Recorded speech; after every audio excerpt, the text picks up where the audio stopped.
حضرت سیدنا عبدالرحمن رحمۃ اللہ علیہ اپنے چچا کے حوالے سے بیان کرتے ہیں، ایک بوڑھی عورت جو جنگل میں چراگاہ کے قریب رہتی تھی، اس کے متعلق مجھے ایک شخص نے بتایا۔ وہ بڑھیا بہت عقل مند اور صابر و شاکرہ تھی۔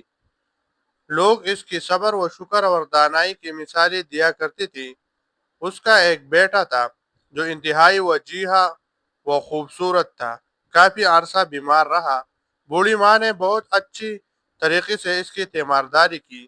عرصہ دراز تک بستر علالت پر اپنی زندگی کے ایام گزارنے کے بعد بالآخر اس کا نوجوان جمیل و شکیل اکلوتا بیٹا اس دار پانی سے دار بقا کی طرف کوچ کر گیا۔ اس کی موت کے بعد بڑھیا اپنے گھر کے صحن میں بیٹھی ہوئی تھی۔ لوگ تعزیت کے لیے آئے تو بڑھیا نے ایک ضعیف العمر شخص سے کہا، کتنا اچھا ہے وہ خوشبخت جس نے عافیت کا لباس پہن لیا، جس پر نعمتوں کا رنگ چڑھ گیا، جیسے ایسی فطرت عطا کی گئی کہ جب تک وہ اپنے مسائل حل نہ کر لے اسے توفیق و ہمت دی جاتی ہے۔ پھر بڑھیا نے دو عربی اشعار پڑھی جن کا مفہوم یہ ہے، وہ میرا بیٹا تھا، مجھے معلوم نہیں کہ اس کی وجہ سے مجھے کتنا اجر ملا۔ میری مدد اس کے لیے یہ تھی کہ میں نے اس کی پرورش کی اور میں اس کی دیکھ بھال کرنے والی تھی۔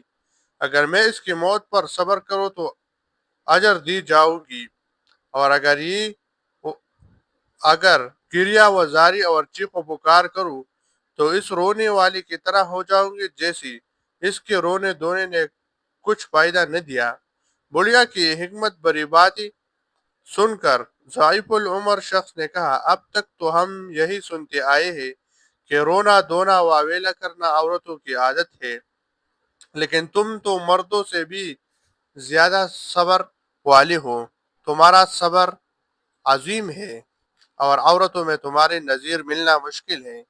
یہ سن کر بڑھیا نے کہا، جب بھی کوئی شخص دو چیزوں یعنی صبر و شکر اور جزع و فضا بے صبری کے درمیان ہو تو اس کے سامنے دو راستے ہوتے ہیں۔ بہرحال صبر تو ہر حال میں اچھا ہے، وہ ظاہراً حسین اور اس کا انجام محمود ہے، جبکہ بے صبری اس پر تو کوئی ثواب نہیں ملتا۔